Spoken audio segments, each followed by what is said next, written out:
Welcome to the DC Frenchman Show, folks. Tonight is going to be a little different. Tonight is going to be a little different here, everyone. Instead of me telling you about famous actors and stuff I met in my life. And it's a little late here too, everyone. It's a little too late here tonight. I'm going to tell you about something that I didn't really want to tell anyone about. My light is up a little bit over here. My ring light is up a little bit. I got to cut on ambience or something. Let me tell you what I've met in my life. Okay, this is going to be a little spookier. I may give you two stories. I may just give you this one story. But it's about shapeshifters. It's about evil. And I know people don't believe in this sort of stuff because the world is too modern. We got computers going on. We got parties going on. We got clothes out here. We got jewelry. We got all this stuff going on. People don't care about no shapeshifters or no evil stuff from what I'm thinking. But it is out here. I'm going to tell y'all a little story here. Let me tell you a little story.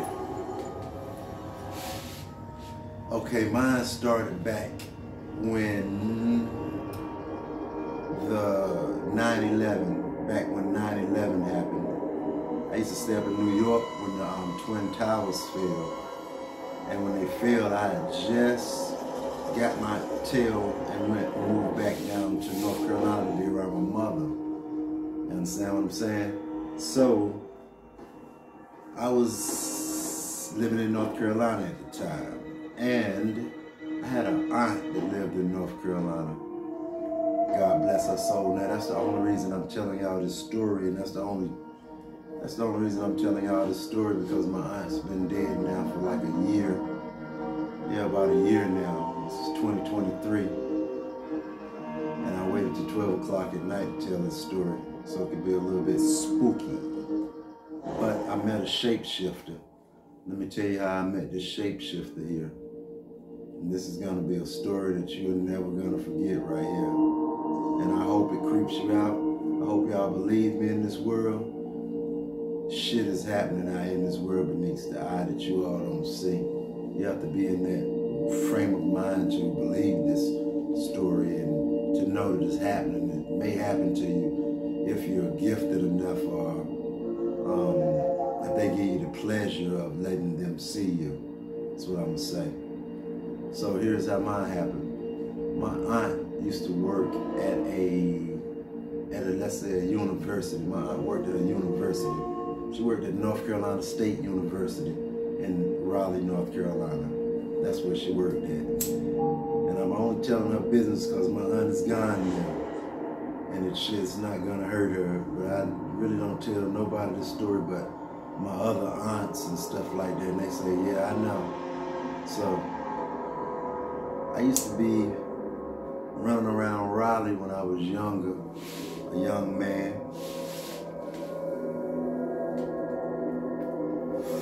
Yeah, I used to run around Raleigh a lot. I used to sell marijuana and shit.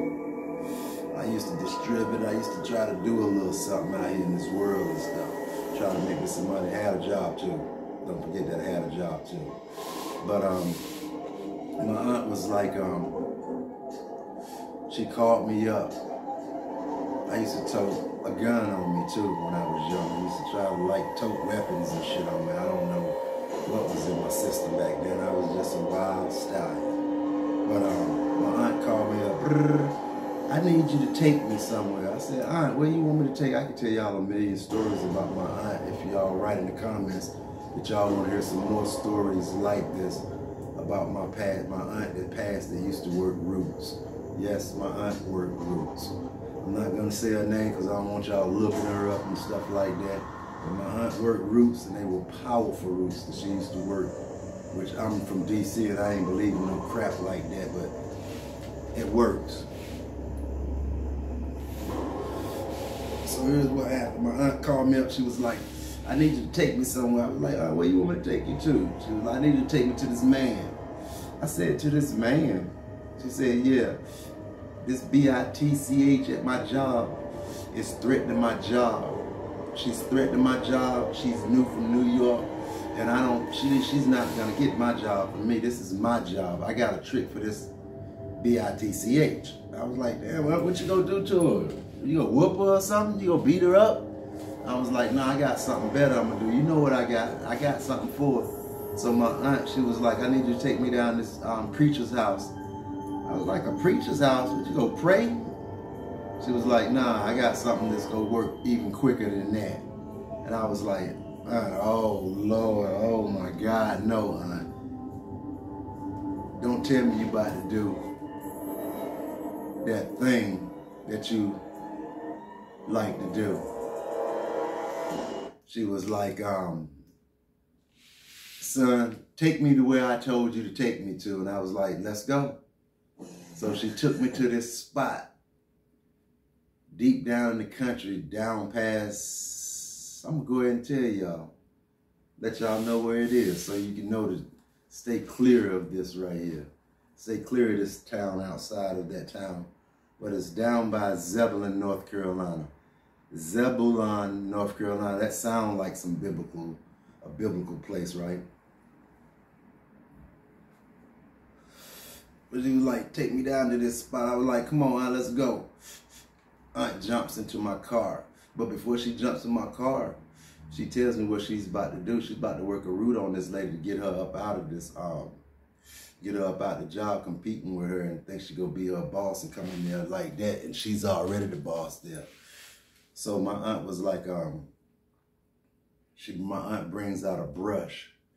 And in the brush, it had all this hair in the brush. It had hair in the brush. I was like, what is that? I was like, this that whole brush right here. I'm going to give this to my man. I'm going to give this to my preacher down here. Don't worry about it. He works white magic. I was like, ooh, auntie, I don't believe in all that kind of stuff like that. And I don't even want to be involved in that right there. She was like, he works white magic. That's a good magic. I said, something that harms somebody ain't no good magic if they can't see it. And God ain't do it. That ain't what's going on, auntie. And she was like, let's go. And I took her on down there. Here's the story. Here's where the story gets juicy, folks. Let me give you a little Christmas music to get you back on. Here's what happened. We goes to this house deep in the woods. It was a beautiful house. Grass all manicured. I pulls up into the driveway. Here we go, folks. I pulls up into the driveway. My aunt already called the folks. Out comes the house. It's a little late. She's about maybe 4'6", about 4'6". Little old sweet lady comes out. I was like, wow, okay, maybe it is some good magic. You know what I'm saying? It's gonna help my aunt out on her job. She was like, come on, we going in the house. The lady invite us into the house. We walks into the house. Beautiful little house, garden on the outside, garden house on the inside. Pictures. I look on the wall. I start looking around on the man's walls. And I see all these plaques of a preacher. It was a preacher, an old preacher. He hadn't came out the back room yet. So he comes out. I look up there, he's the #1 preacher on all his plaques. He's giving all the awards.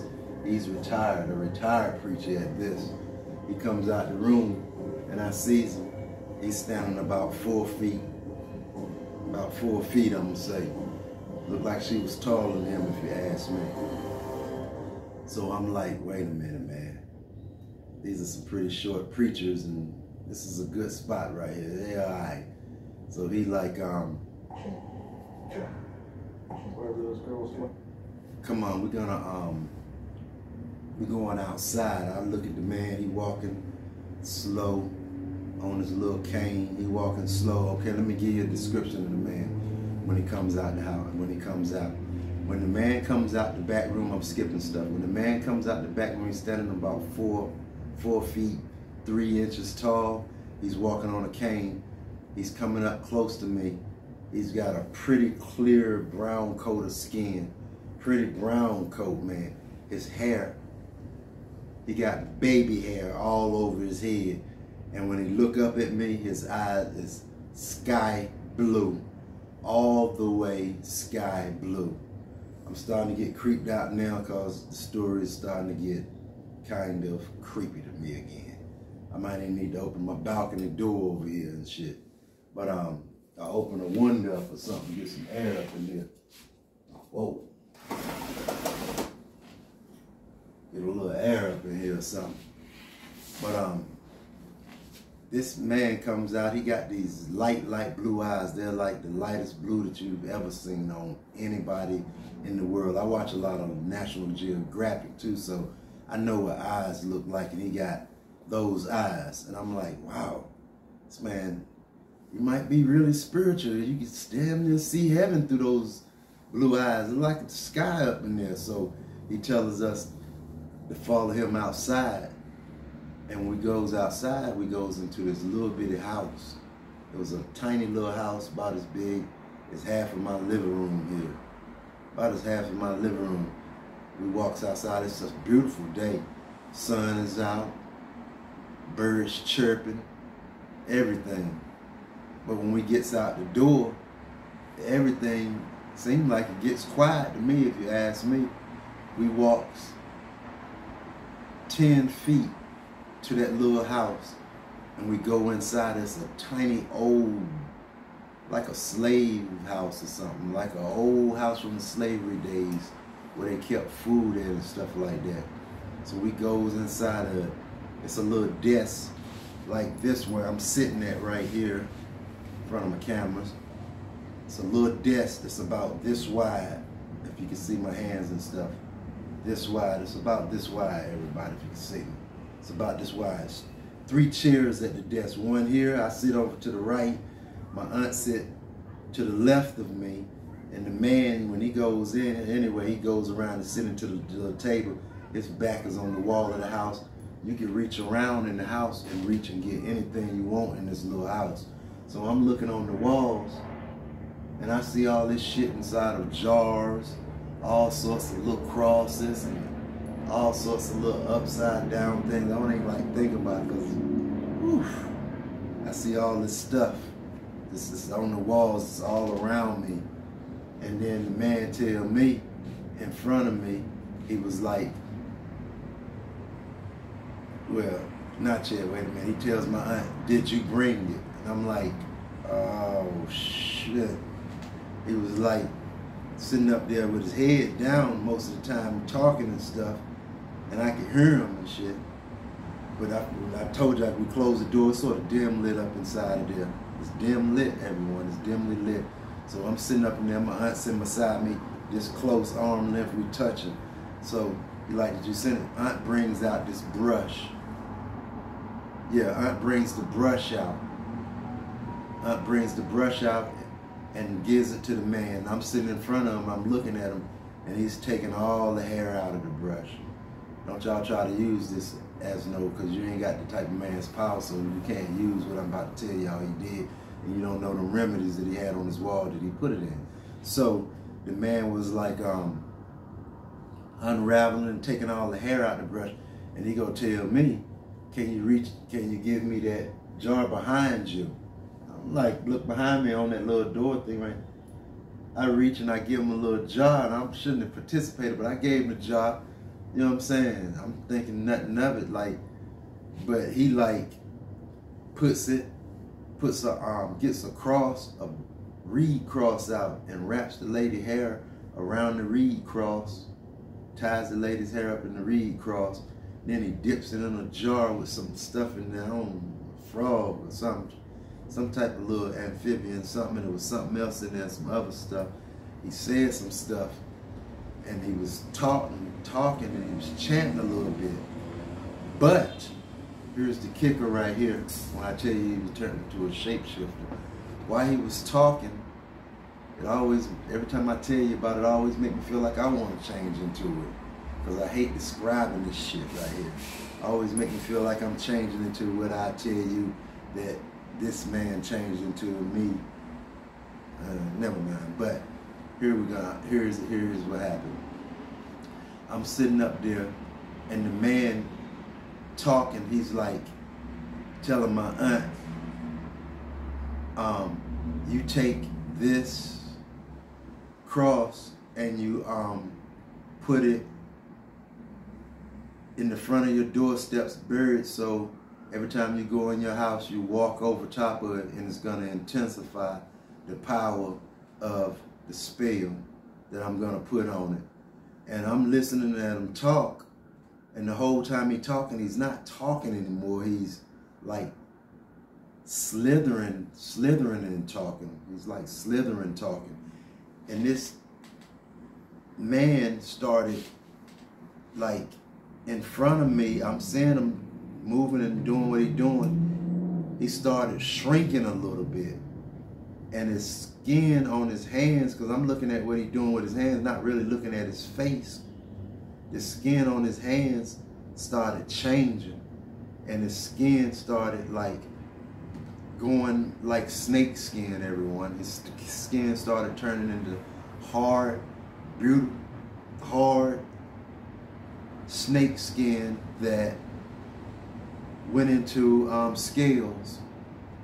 And his face started changing, and he looked up at me, and he asked me right in my face, and I told y'all I had toted a gun on me, and it was on me at the time. He had asked me but when he was talking, his mouth changed and his face changed. When he looked up at me, instead of those beautiful, pretty blue eyes that I seen, the whole eyes had changed white, like a dark white, and then black. And his whole face and his hair on his head, all that beautiful wavy.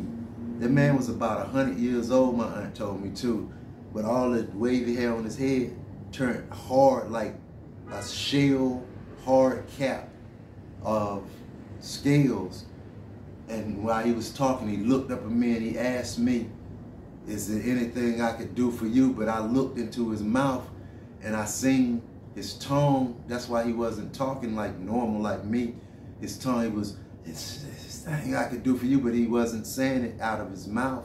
His mouth was moving a little, but it was more like he was breathing, and I seen a black forked tongue out of his mouth, and he was not talking to me, but he was doing telepathy to me. He was like, is there anything that I could do for you? I'll help you out too.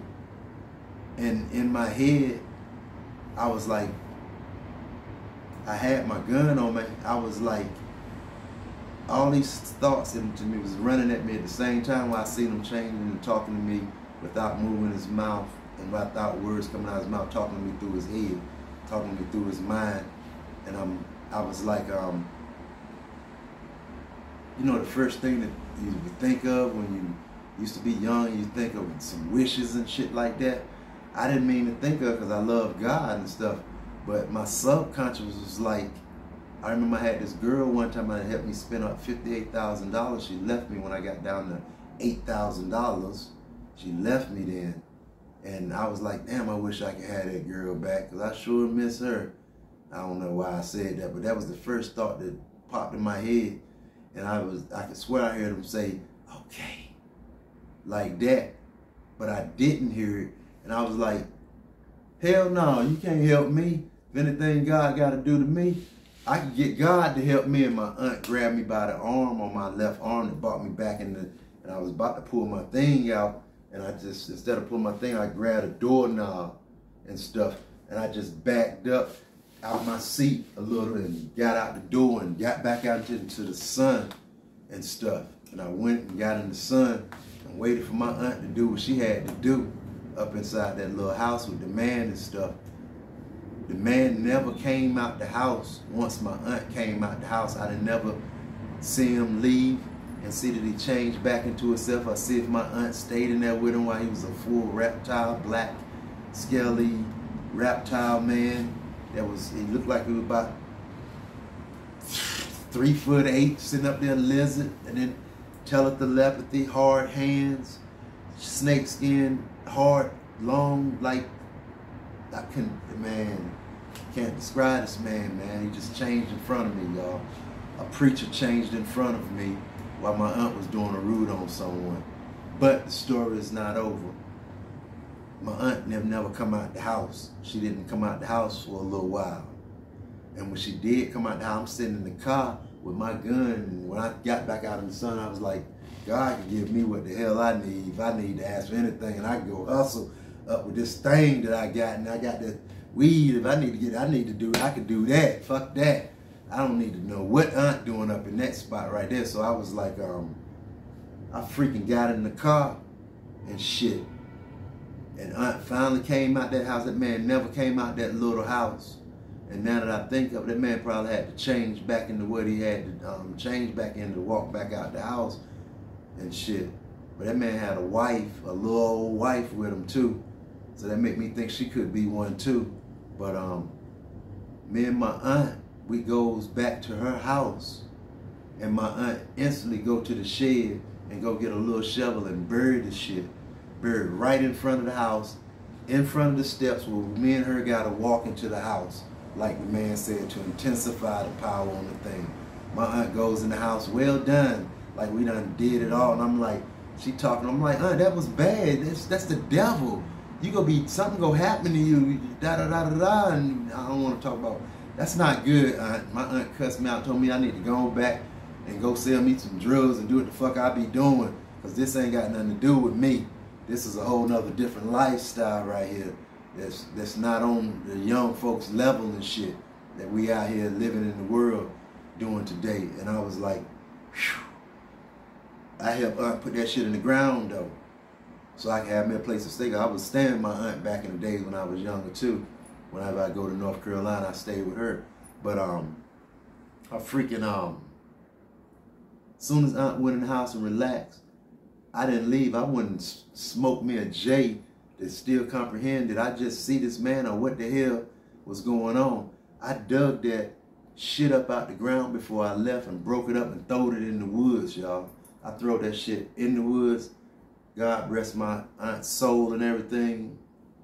But, and after I threw it in the woods, I left the house, went 30 miles away from the house. And while I was on the way to where I was going to go make me some money with my gat, with my junk, which I hadn't seen this girl in years, 3-4 years maybe, I looked to my left, and me and this girl was the only one on the road. She was lost going back to she was headed somewhere, and she had got off the wrong path. She don't know how she got off on that road. And me and her was headed back to where she was going back the right way, which I was going that way. Me and her talked to each other and shit, and I ain't never really tell her how I met her and shit. Oh yes, the fuck I did. Years later, I told her that I had met her because an evil root doctor had hooked me up with you, read my mind. That man had read my mind on what, I forgot to tell you, but he had read my mind on the way back and said, I guess he was gonna give me what I wanted to see how powerful he was to make me come and bring him money and like give him ups and come and do spells with this man. You know what I'm saying? So that man was a powerful man. He gave me a wish and brought it out my mind, thought of what it was. Creature that brought it out my mind and made it materialize just like that, y'all. And this is a true story from the DC Frenchman Show. No lies. No lies. It's a God out here and it's a devil out here and it's things in between. And I'm a YouTuber, but I know a lot of stuff and I got a lot of stories that I want to tell this world that I know. And if you all would give me a chance and support this YouTube channel, I can give you stories that I know about personally that I've been in, which I could damn near show you and take you to. And, you know, that's how I go out here. But this man read my mind, folks. He was a shapeshifter. He was an old preacher, about 100 and something years old. And that's what it was, folks. Shapeshifter. Thanks for tuning in, folks, to the DC Frenchman Show. Yep, that's what it was.